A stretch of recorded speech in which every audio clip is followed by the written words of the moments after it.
ठाकरेंच्या शिवसेनेचे कोल्हापूरचे माजी जिल्हाप्रमुख रविकिरण इंगवले यांनी आमदार राजेश क्षीरसागर यांच्यावर एक व्हिडिओ ट्विट केल्याने खळबळ माजली आहे। आमदार क्षीरसागर कंत्राटदारासोबत टक्केवारीबद्दल बोलतानाचा व्हिडिओ इंगवलेंनी ट्विट केलाय। व्हिडिओमध्ये कंत्राटदार तुमचे 5% आणि आणखी दोघांचे 1% कमिशन दिल्याचा दावा करत आहेत। याआधी 40 लाख दिले, आता कामच नको असा व्हिडिओमध्ये कंत्राटदाराने दावा केलाय। तर आम्हाला वरही पैसे द्यावे लागतात असं राजेश क्षीरसागर यांचं व्हिडिओतलं वाक्य आहे। दरम्यान राजेश क्षीरसागर आज सकाळी 11 वाजता पत्रकार परिषद घेणार आहेत। ऐका त्याप्रमाणे 40 लाख मी तुम्हाला दिले साहेब। नाही एकच मिनिट साहेब, माझा कंप्लेंट एक आणि त्यांना ऑफिशियल ट्रान्सफर केले साहेब राहुलला मी।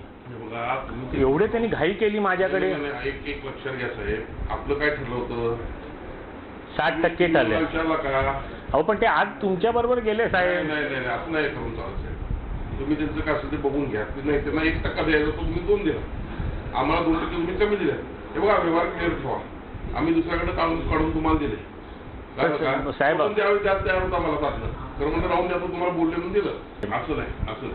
असं नाही ते कसं आहे माहिती आहे काय, सगळी वरती पण करावं लागते ते, असं नसते ते। अहो साहेब तुमचं सगळं मान्य आहे, पण तुम्ही माझ्या जागी येऊन बसा ना साहेब। तुम्ही चुकलाय साहेब।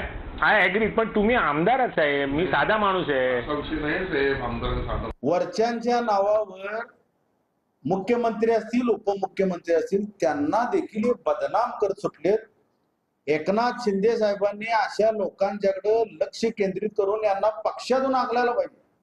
राजेश क्षीरसागरने 2 वर्ष जेलमध्ये किमान सडून एक पांढरी दाढी आणि पांढऱ्या केसातून बाहेर येताना मला बघायचं। प्रचंड भ्रष्टाचाराने प्रचंड अत्याचार करणारा हा लोकप्रतिनिधी आहे। जर क्षीरसागर सत्तेत नसतील आणि जर त्यांचे आमदारकी पद रद्द झाले, ही जनता यांना कोल्हापुरी चप्पलनं ठोकते का नाही बघा, आणि त्या ठोकताना सगळ्यात पुढे मी असणार।